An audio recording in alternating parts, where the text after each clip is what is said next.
Good morning! First YouTube video on double threshold exercise. We all have a different way of adapting it, and it's not the same for everyone. And this is my version of it. It's a fun day. It includes a lot of like speed work and stuff that goes around it. So welcome. This is the Velo 2 device, improving lung function prior to the exercise. Steamy air which puts pressure on your lungs. It's also helpful for normal people just to improve lung health and general health. Nutrition is important. This is local berries, lingonberries from the market. The blueberries I collected myself. The nuts, just basic protein to add there. Some hemp seeds and pumpkin seeds, and boiled egg and local oats. Gluten-free. It's a very healthy combination. Here's the weapon of choice today. The old classic Tokyo Meta Racer from 2021. Even though it's cold, I'm still running with shorts because it's better for general health. We have the Finnish Ruska coming up. Even though it's October, normally this is in late September. Really nice maple trees. Jogging for 20 to 30 minutes. This is the area I'm gonna do the first Thresold. Nice Finnish forest with a sand road. Bit of a hard of a surface, but some sand here and there. It's gonna feel really great on the hip and the legs. Provide some cushioning. That is the outdoor gym by the city of Helsinki. They have these facilities all over the city, so you don't need a gym card for most part of the year. So it makes it's a really nice environment to work out because you get like fresh air, you meet other people, and it's a really safe way to add some strength routine to your workouts. No injury risk, and there's only a few things I miss out from a regular gym, so like 90 or 80% of the exercises can be done in an outdoor gym just by using your creativity. The air over here is pretty nice, moist air, easy to breathe, inhale and exhale. I'm pretty sure it's gonna feel quite nice once I start kicking the Thresold. I don't feel the freshest in here in the warm-up jog. We're currently running on 640 pace, so zone number 1. Heart rate's, what does it say? 129.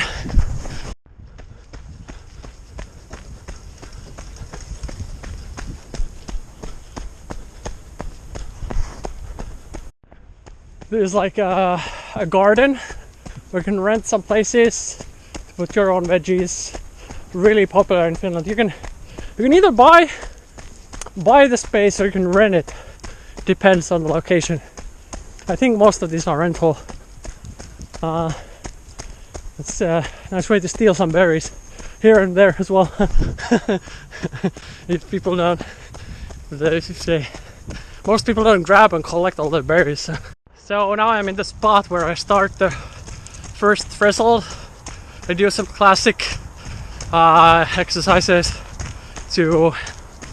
as a warm-up, regular jumps here and there, some kicks, stretches, a lot of basic stuff. This is something you could do not only on your regular runs, but especially if you're running Thresold workouts.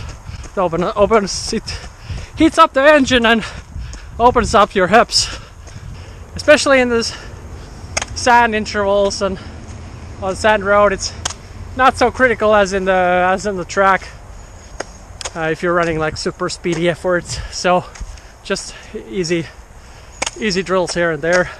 This is something you should put in before you start running the Thresold. I'm also gonna do some of them uphill, so I really get the heat on. I could run the straightest 2 kilometers long, so I could run like 8 minutes or 2,000 reps, but considering that I ran 100k last week, I'll probably do just 4-minute or 1k reps. It's easier to adjust and maybe reduce the overall workload. If I feel good on the 4-minute mark, I might extend to 8 minutes, but we'll see. I'm not pushing full effort. This is about, the first rep is around marathon pace, so 420, 430 for me, and 160 beats per minute. So zone 3, I would say. I feel pretty good. We'll see if I run 1k or 2k.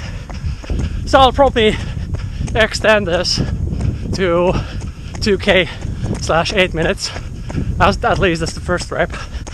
So we'll see how this turns out.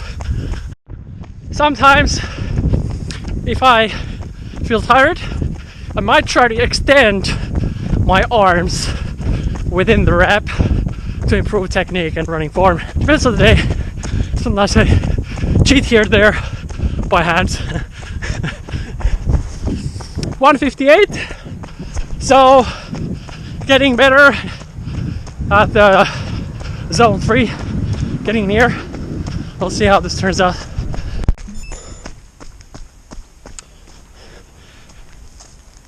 .854 first rep. A bit longer than I was estimating, but the heart rate was sustainable, so pretty good way to open up the workout. Recovery period. In the recent track workouts, one of the coaches recommended 130, so I think I'll stick to that. Sometimes I walk, sometimes I run, depending on the day. I think I'm walking today. It also matters what you're doing between the rest period. So if you're exhaling in a different way, you can improve the recovery status. This calms up the nervous system and lungs, so you'll improve your performance in the next rep. You can also try different tricks with the nose, but I'll have to continue now, so more from that later on. I feel pretty fresh, so I'm probably continuing the 2,440 a pace, so not that speedy a day today, but it doesn't matter. I just aim at the zones, not the speed. But the zone is absolutely correct, so I'm doing things really well right now.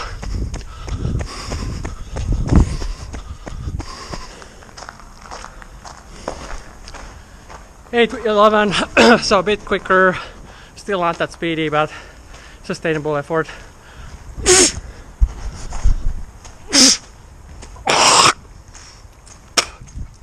As you can see, there's still some pollen and outdoor moles over here, so I still react to them. It doesn't hurt my running, nor the form or exhaling, but still some phlegm from the lungs here or there. 35 seconds. I'm waiting up until 130.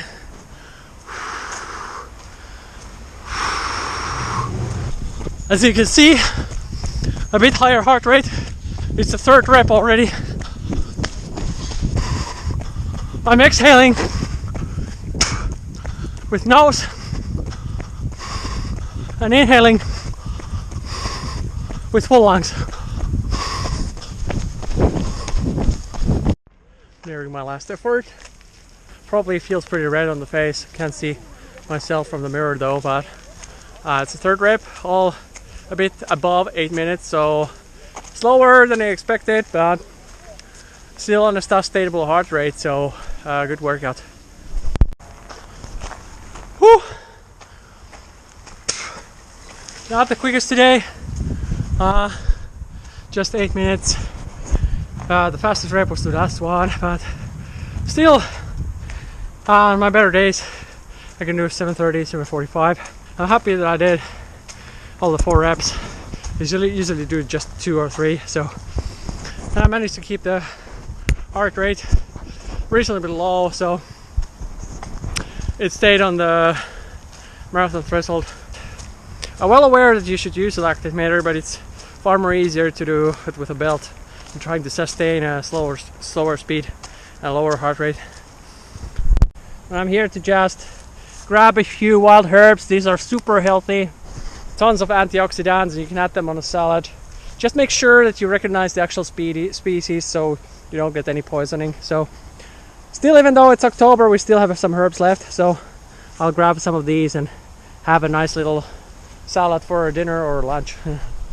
If you consider wrapping up the exercise, I did 20 minutes of warm-up, then I did 4 reps of 2000s in zone 3 and with 130 recovery, and now I'm doing the recovery jog as the last bit of the exercise. Let's see if I can hunt some more herbs or mushrooms throughout the way back home. Central Park, 4 kilometers away from the city center of the city of Helsinki, or even less. Tons of herbs, a lot of birds, mushrooms, wildlife. Even in the winter they make cross-country skiing tracks over here, so basically you get all the aspects of Finnish nature and so easy to access here. If you're in a really good athletic shape or want to improve your marathon performance, you can try jogging between the intervals. I don't recommend it for beginners because 2000 meters is quite a long threshold, so I recommend walking between 90 seconds to 120. So feel free to try out which feels the best for you.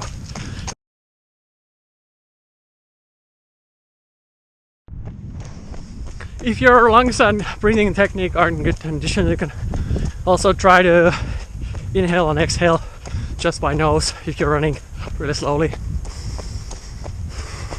Not for beginners, but this is something you can totally learn.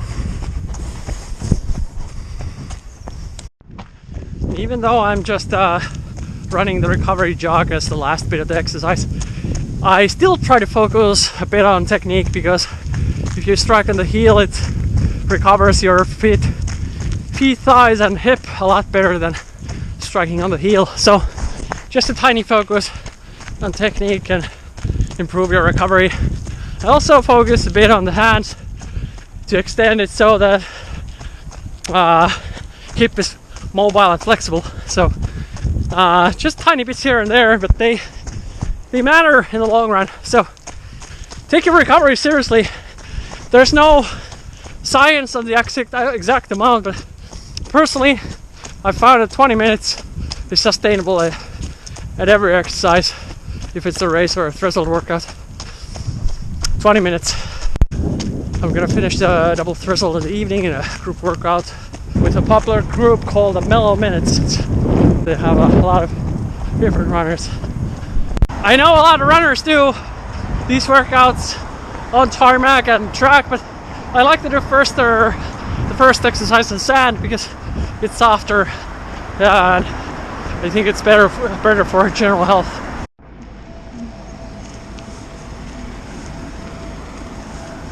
Some mobility to finish the exercise. This is adapted from the athletics field. They do this with the real fences, so it's a wrap up.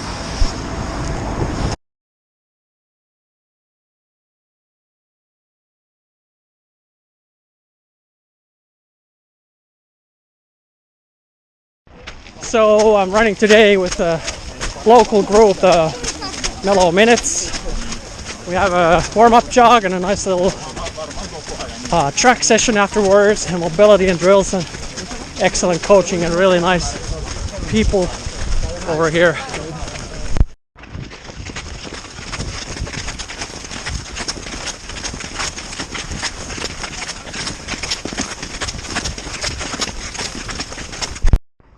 We did 1 time 1K, 800, 600 and 400 in 1 minute recovery.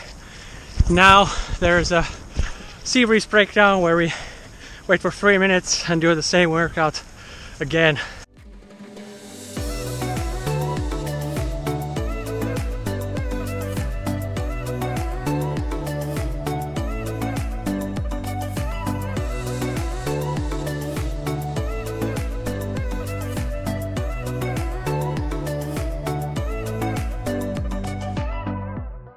excellent conditions once again, even though it's October.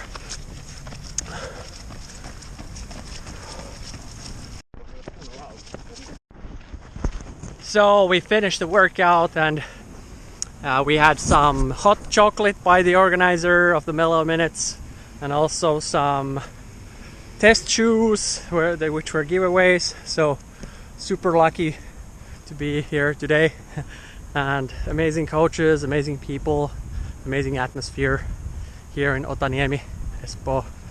I'm just now going to finish the workout with some strength training. Some people say that you shouldn't combine track workouts and strength training, but each of us is unique, and this is one of the things that has improved my running this year, because I used to struggle with strength training, but combining track workouts with it has increased the repetitions, and I've been able to maintain better strength throughout the season. It's a good quality outdoor gym with really safe equipment, versatile gear to do even lower or upper body, very safe, no injury risk. Just gonna do like 8 reps of 2 series per movement, and some core and lower body exercises. Nutrition is important, as I said before. Here's the dish after a heavy track session. A lot of carbs, some baked salmon, local herbs, different veggies, and a dessert with oats and berries. Very, very healthy, very diverse.